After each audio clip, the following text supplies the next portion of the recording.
De retour sur ce plateau et cap sur la Guinée-Conakry, à présent, le président des Comores et président en exercice de l'Union africaine, Azali Assoumani, était en visite vendredi à Conakry. Visite d'amitié, de travail et de renforcement des relations bilatérales entre les deux pays. À cette occasion, le président de l'UA a appelé les militaires au pouvoir en Guinée à respecter la Constitution. Quelle est la principale crainte de l'Union africaine? C'est la question principale à laquelle on va tenter de trouver des réponses. Alors, Joa, je vous passe tout de suite la parole. Qu'est-ce que cet appel de l'Union africaine cache? Écoutez, vous savez, j'ai beaucoup de difficultés à concevoir, sinon à assimiler tous les propos de l'Union africaine parce qu'elle ne vient pas au moment où on l'attendait, où on l'attend. Et parfois, quand elle sort pour faire des déclarations, c'est juste pour arranger une situation ou carrément se ranger du côté de ceux qui sont détestés par nos peuples d'Afrique. Alors, cette déclaration qui manifestement dit que la Guinée doit forcément respecter, en tout cas, La l'ordre, le Constitution. retour à l'ordre constitutionnel, bon, c'est de bonne guerre parce qu'elles sont engagées. C'est-à-dire, en tout cas, le Conseil de transition guinéen a quand même pris un engagement devant le peuple et surtout devant les organisations internationales de pouvoir donc restaurer le pouvoir aux civils après donc tout un temps d'attente. Mais ce que je voudrais rappeler ici sincèrement, c'est que l'Union africaine, dans ce genre de situations, c'est très bien. Cette union sait très bien faire son travail, son job.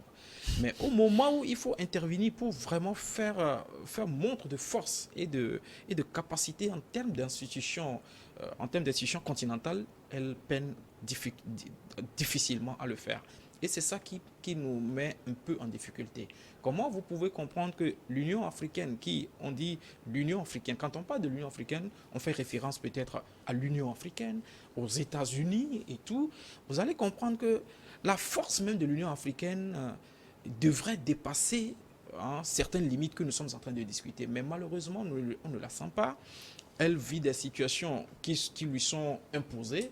Elle est obligée d'intervenir sur certaines situations qui ne sont pas siennes et qu'elle laisse encore carrément du côté tout ce qui tout ce qui ne la regarde pas.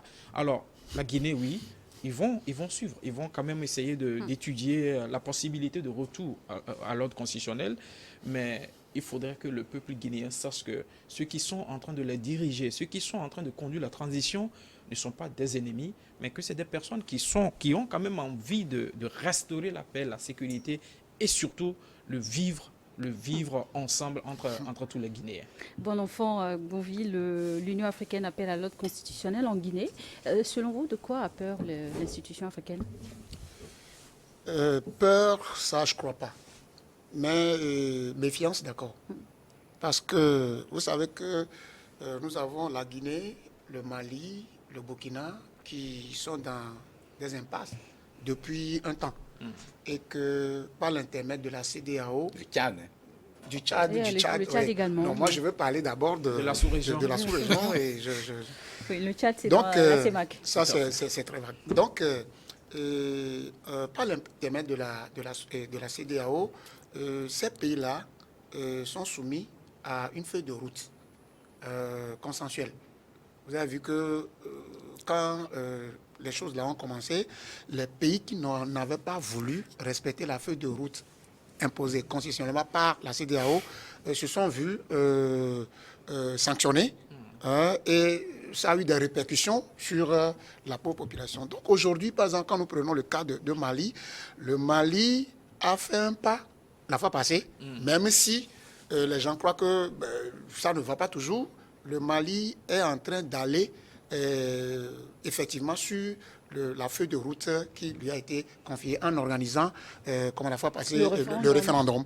Donc vous voyez, lorsque le Mali commence, il faut que l'Union africaine, je sais que la CEDEAO va rendre compte quand même aux Comoriens là, qui tient, Assoumani. voilà, Assoumani, qui est le patron de l'Afrique aujourd'hui, et sachant comment les militaires au pouvoir réfléchissent, il faut que l'Union africaine fasse au moins, ce n'est pas elle n'est pas en train de faire la cour, hein, mais c'est un rappel. Lorsque vous voyez Assoumani, quand on l'a interviewé, il a dit qu'il est venu ici pour une visite officielle de travail, d'amitié et de relations bilatérales entre les deux pays. Et en dehors de cela, il a pris l'autre casquette qui est le président de l'Union africaine. Alors, cela dit, le président est arrivé d'abord en tant que chef d'État de son pays. C'est pourquoi il a dit visite officielle.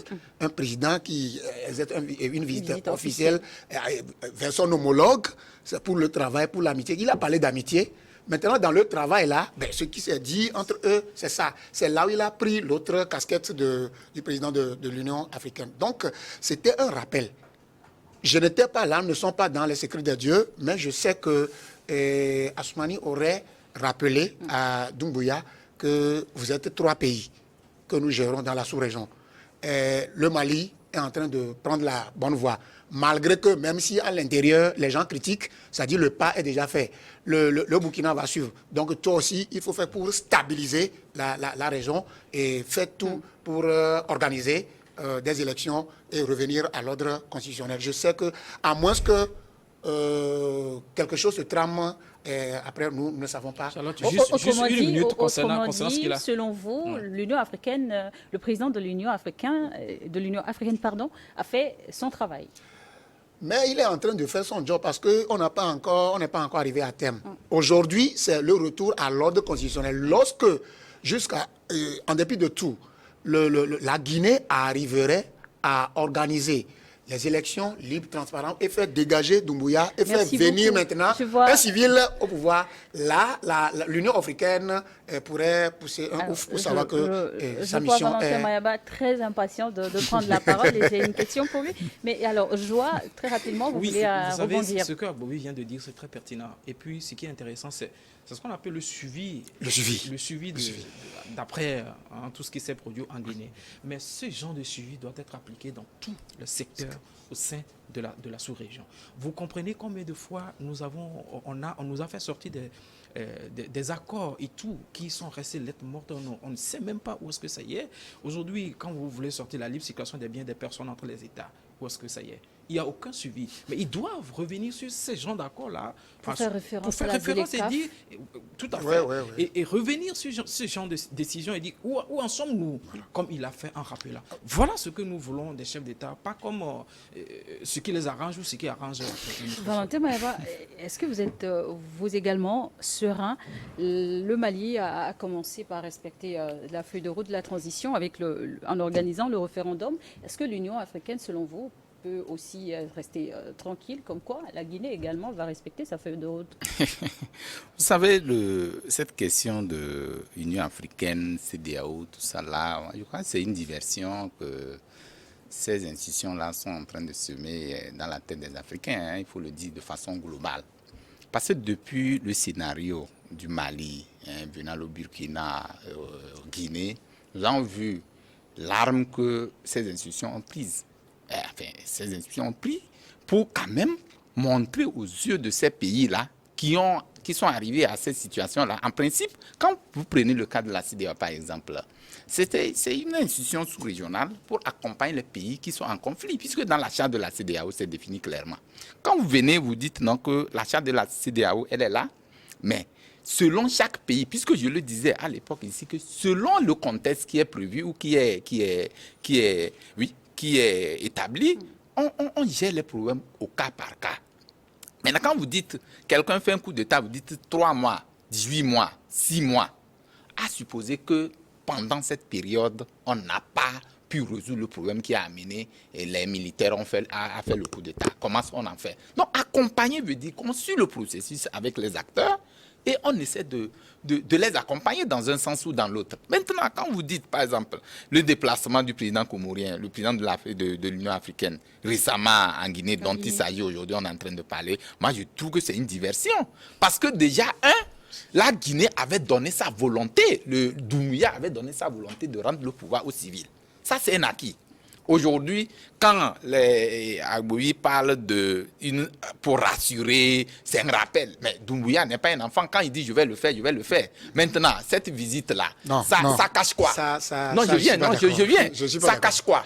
ça cache dans un premier temps que, comme les efforts sont en train d'être réalisés dans certains pays, vous l'avez cité, au Mali déjà, on a atteint un niveau où le référendum a été un succès, épousé par tous les Maliens. Aujourd'hui, quand vous quittez là-bas... Pas tous les Maliens quand même. Non, dans tous les cas, la majorité des Maliens. 98.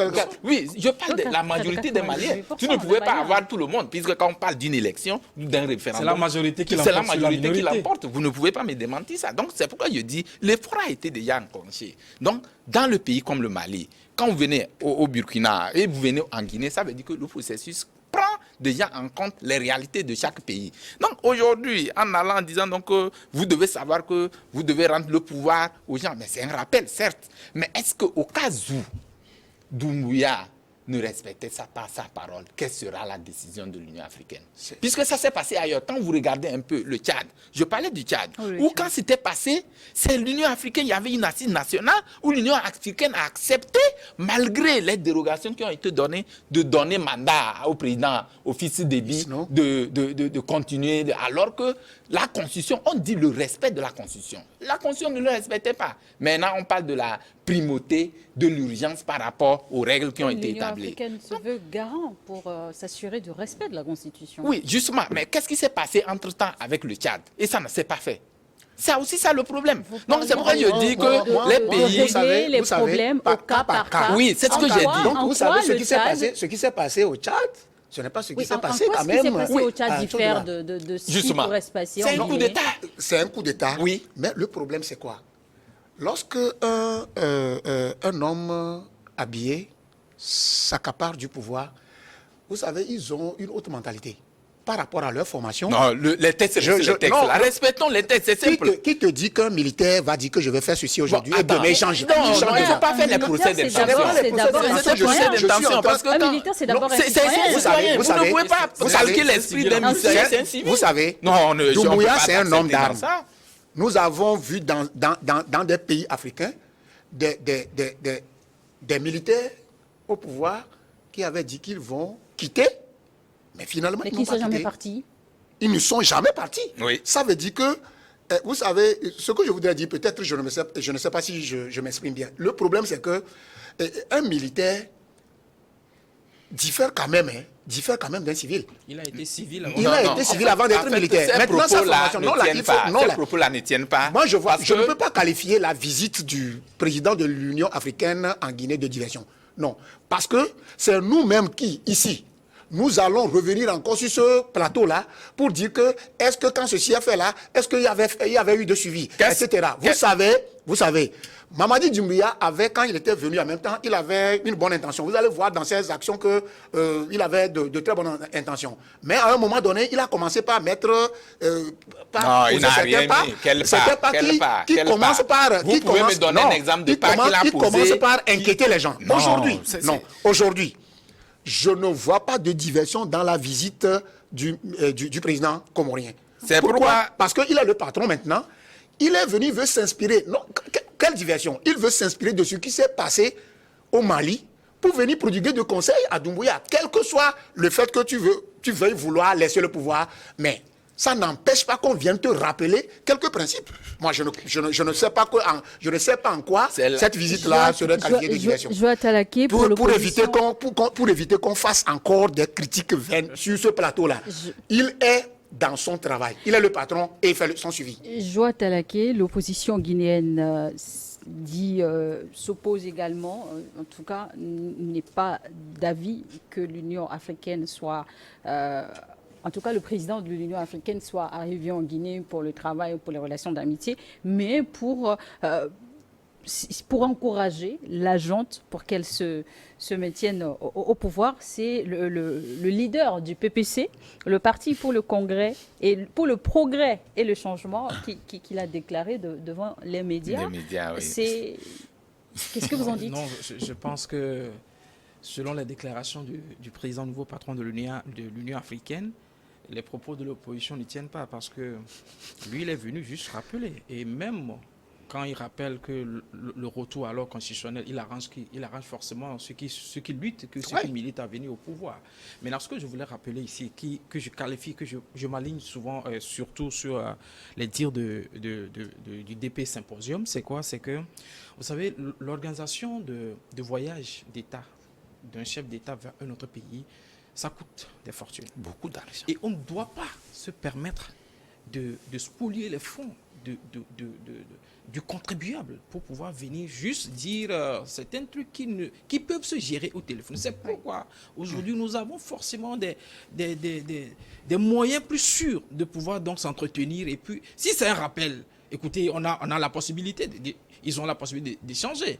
Alors, qu'est-ce qui urge actuellement? Est-ce que la Guinée est encore en guerre? Est-ce que la Guinée est encore en contestation permanente entre citoyens? Non. Alors, je pense sincèrement que ces genres de situations doivent se gérer et qu'on doit essayer d'économiser au moment où lui, il quitte en pompe et puis avec une vie très aisée au niveau donc, de la Guinée. Moi, je pense qu'il faudrait regarder le problème ailleurs et revenir sur certaines situations. Parce qu'au même moment où Assoumani est en Guinée, si les Guinéens veulent sortir de leur pays vers un autre pays, vous allez voir comment le territoire est géré. Il faut toujours, il y a la corruption, il faut toujours payer ci, il faut faire ça avant de pouvoir sortir de votre Guinée pour aller rendre visite à d'autres États. C'est pas possible. Mais surtout, il faudrait préciser, il y a eu cette question de libre circulation des biens des personnes qui a été au cœur des sujets. Valentin Mayaba, pour vous, ou sinon, selon vos analyses, qu'est-ce que ça représente pour le Guinéen lambda, cette visite officielle du président?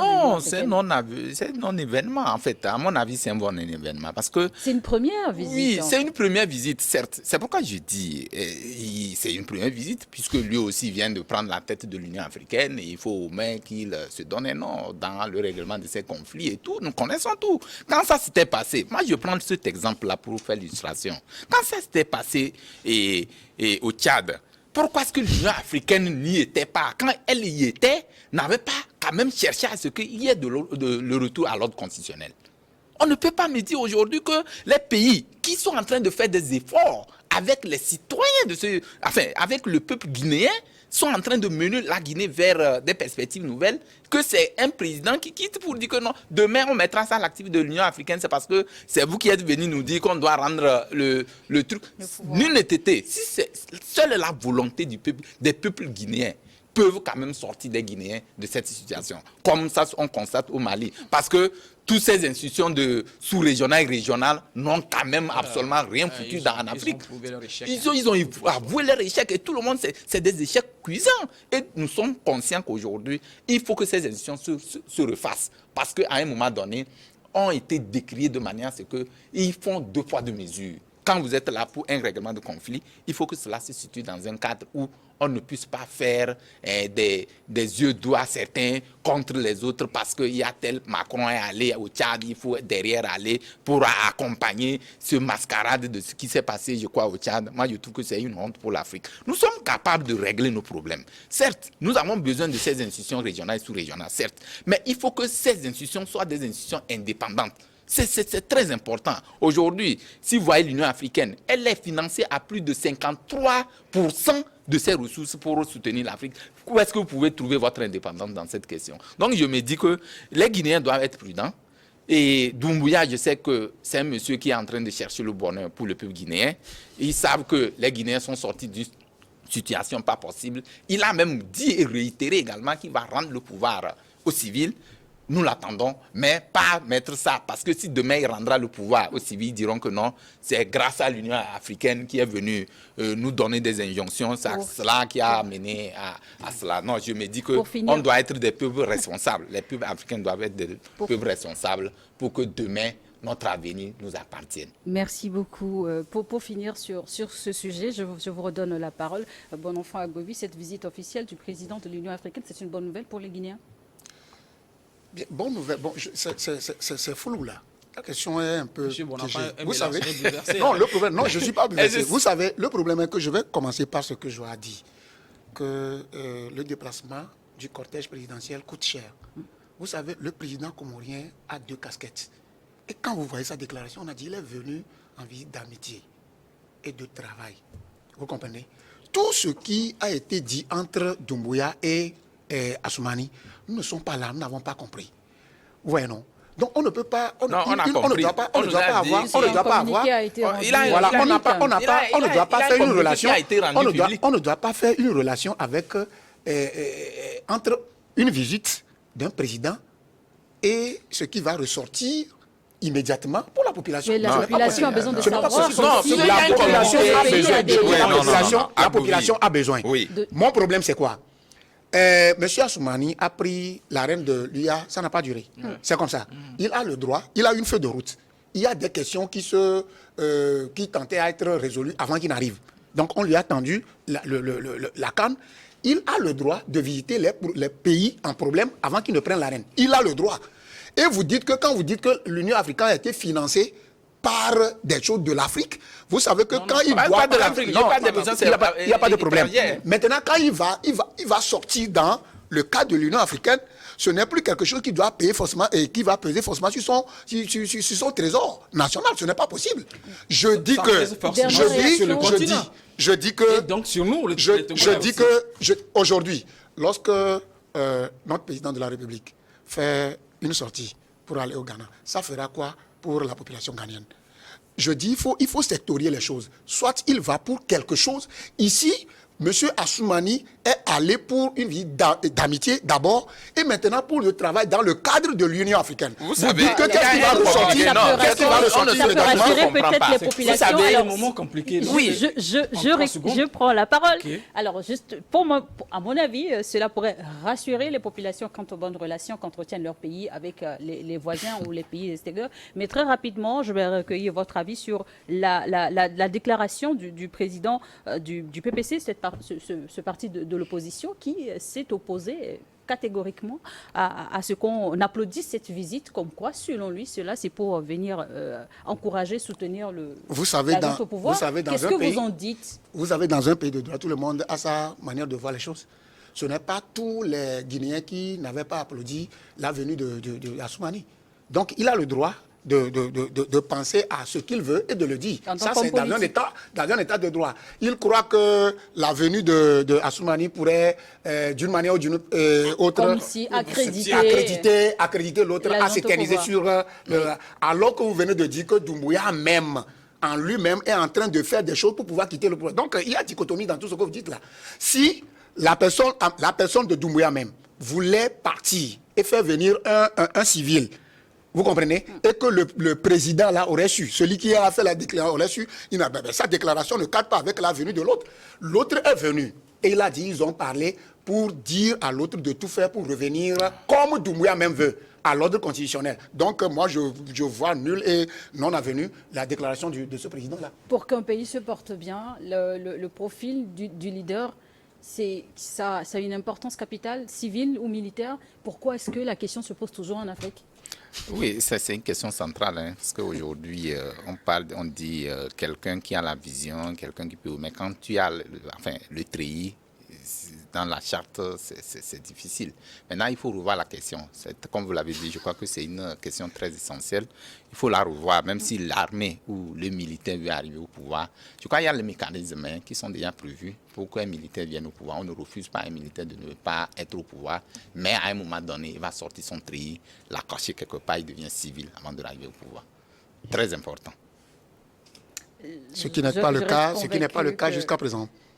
Ce qui n'est pas le cas jusqu'à présent. Non. Ils sont là en treillis, ils ne veulent pas quitter et ils mettent les dates pour s'éterniser. Merci beaucoup pour vos différentes réactions. On va marquer une courte pause pour une nouvelle édition du journal sur Nihon Info 1. On se retrouve derrière pour la suite de Regard croisé. Très de sujets, ça.